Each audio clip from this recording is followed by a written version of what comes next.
Sur cette photo, celui que l'on surnomme le Jean Moulin algérien vit ses derniers jours.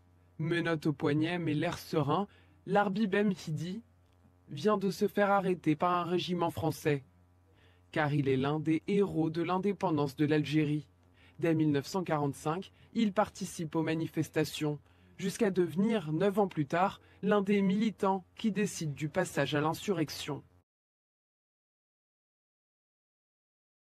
Habitants de l'ensemble de l'Algérie comme de doux rêveurs. On n'y arrivera jamais, c'est quand même une puissance militaire bien supérieure à celle que l'on pourra déployer. L'Arbi Ben Mhidi devient ensuite l'un des 6 chefs historiques du Front de Libération Nationale, des dirigeants qui déclenchent la guerre d'indépendance le 1er novembre 1954.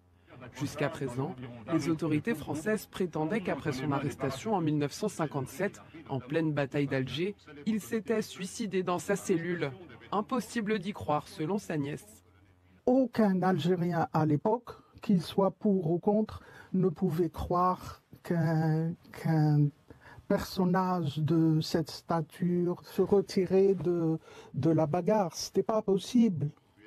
Cette thèse a été démentie par l'un des principaux concernés. Dans ses mémoires publiées en 2013, le général Ossarès avoue que l'Arbi Ben Mhidi avait été assassiné par des militaires placés sous son commandement. La France vient de reconnaître que l'assassinat a été maquillé en suicide. La reconnaissance de cet assassinat atteste que le travail de vérité historique que le président de la République a initié avec le président Abdelmajid Tebboune se poursuivra. Emmanuel Macron choisit un moment symbolique pour rétablir la vérité, le 70e anniversaire de l'insurrection du 1er novembre 1954. Alors, comme vous l'avez rappelé, le président Macron a choisi une date absolument capitale pour la société algérienne, le 1er novembre 1954, et il a choisi de reconnaître l'assassinat d'un personnage qui est véritablement vénéré en Algérie, qui est un des héros tragiques de la lutte pour l'indépendance algérienne.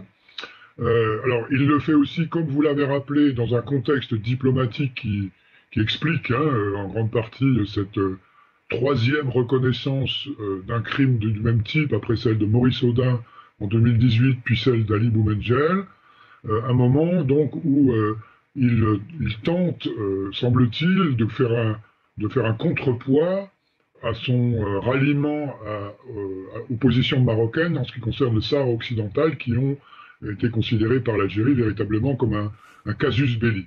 Voilà. Alors, quelle sera la portée de ce geste on peut douter qu'il suffise à se réconcilier avec l'Algérie, avec laquelle les relations sont extrêmement tendues actuellement. Je voudrais aussi faire remarquer que du côté algérien, il y a une certaine étrangeté à voir la France procéder à cette sorte de goutte-à-goutte mémoriel avec la reconnaissance d'un crime tous les 2 ou 3 ans, alors que les Maurice Audin, les Ali Boumendjel ou les l'Arbi Ben Mhidi ont été véritablement des milliers et des milliers. Justement, par rapport à ça, certains, on sait, en Algérie, réclameraient pourquoi il n'y a pas une reconnaissance globale, finalement, des morts de toute cette période, je dirais même depuis 1830 jusqu'en 1962, qu'en pensez-vous? Oui, bien sûr, écoutez, tous ces gestes symboliques successifs sont, à mon avis, une façon pour le pouvoir français, ça ne date pas d'Emmanuel Macron seulement, d'éviter à avoir à faire ce qu'elle a fait pour sa responsabilité dans la complicité de Vichy avec la Shoah, ou ce qu'elle a fait avec l'esclavage, c'est-à-dire de reconnaître solennellement et de condamner la colonisation elle-même pour ce qu'elle a été, quoi. Voilà. Et donc, voilà. Alors, vous avez dit dans votre titre, et puis ça a été corrigé après, que le communiqué de l'Élysée reconnaissait la responsabilité de la France. Alors je voudrais insister sur le fait que ça n'est nullement le cas. Quand on lit le communiqué en détail, on s'aperçoit que le seul coupable et responsable qui soit mentionné, c'est Paul Ossarès, qui était lieutenant à ce moment-là, et qui a effectivement reconnu qu'il avait fait assassiner l'Arbi Ben Mhidi. Sa parente disait tout à l'heure qu'aucun Algérien n'avait jamais cru à son suicide. Je peux vous dire qu'aucun historien n'a jamais cru non plus à cette version mensongère. Hein. C'était présenter les exécutions sommaires comme des suicides ou des évasions. C'est une technique extrêmement répandue à l'époque. Bon. Mais ce que dit aussi Paulo Sarès, et ce qu'on ne trouve pas dans le communiqué de l'Élysée, c'est qu'il a exécuté l'Arbi Ben Midi sur ordre.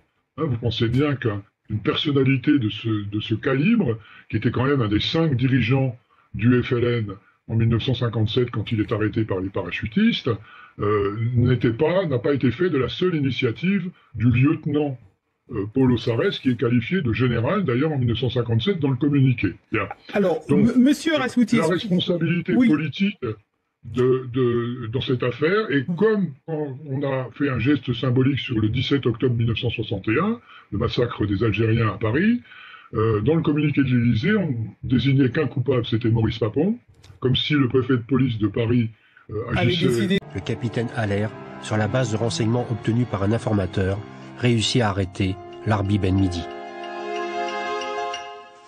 Si je reviens à l'impression qu'il m'a faite à l'époque où je l'ai capturé et toutes les nuits où nous avons parlé ensemble, j'aurais aimé avoir un patron comme ça de mon côté. J'aurais aimé avoir beaucoup d'hommes de cette valeur, de cette dimension, parce que c'était un seigneur, Ben Midi. Il était impressionnant de calme et de conviction.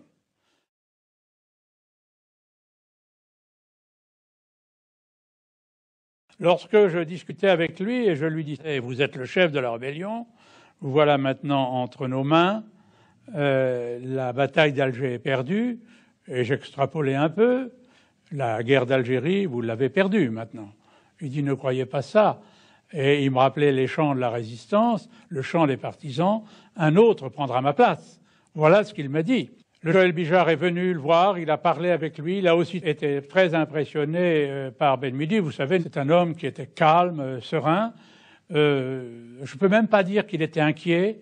Il avait déjà compris que la page était tournée pour lui. Parce que faire de Ben Midi? Que faire de Ben Midi? Qui vous a donné l'ordre à vous d'aller le chercher, Ben Midi, un soir? Vous avez reçu un ordre formel? Non, c'est moi qui ai pensé que la position de Bijard était intenable. Il fallait le chercher. Et Massu vous a donné le feu vert dans cette histoire? Non, il n'a pas donné le feu vert. Bijard me dit « Débarrassez-moi de ce type, c'est pas possible, c'est pas possible. » Et j'ai pas eu le feu vert. Vous avez agi là de votre propre initiative?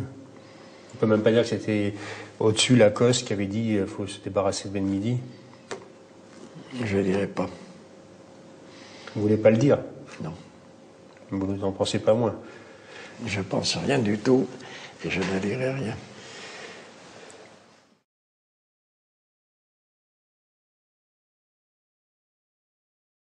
Je l'ai remis à l'état-major, il y a une équipe qui est venue le chercher, et c'était la nuit, et bien que le règlement s'y oppose, je lui ai fait présenter les armes.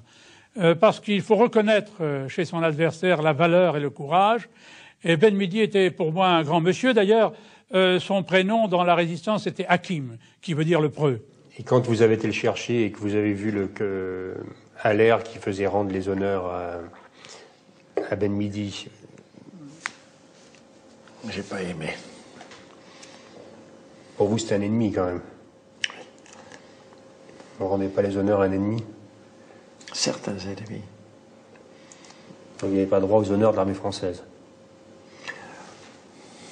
Je sais pas, j'essaie de voir dans quel état d'esprit vous étiez. C'est un piège, vous tendez un piège, là. Je tends un piège? Oui.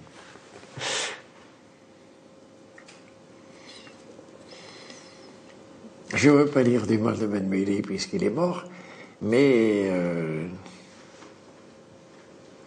j'étais choqué d'avoir Haller lui rendre les honneurs. Ben Midi, ça m'a fait de la peine de le perdre, parce que je savais qu'on ne le reverrait plus, je subodorais. Après, il a disparu, il est parti. il est parti il a été remis à la justice ou dans un camp d'internement. Et j'ai appris à travers la presse, les journaux et tous les livres d'histoire que j'ai parcourus, qu'il s'était suicidé dans sa cellule le 4 mars. Vous n'y avez pas cru? Mon problème n'est pas de savoir si je l'ai cru, le problème c'est qu'il est mort. C'est vous qui l'avez pendu? C'est un peu ça. C'est un peu ça? Oui. Ou complètement? Il y a prescription. Justement. Non, je ne dirai pas. Je ne dirai pas. Enfin, il est mort pendu. Il est mort pendu, oui. En votre présence.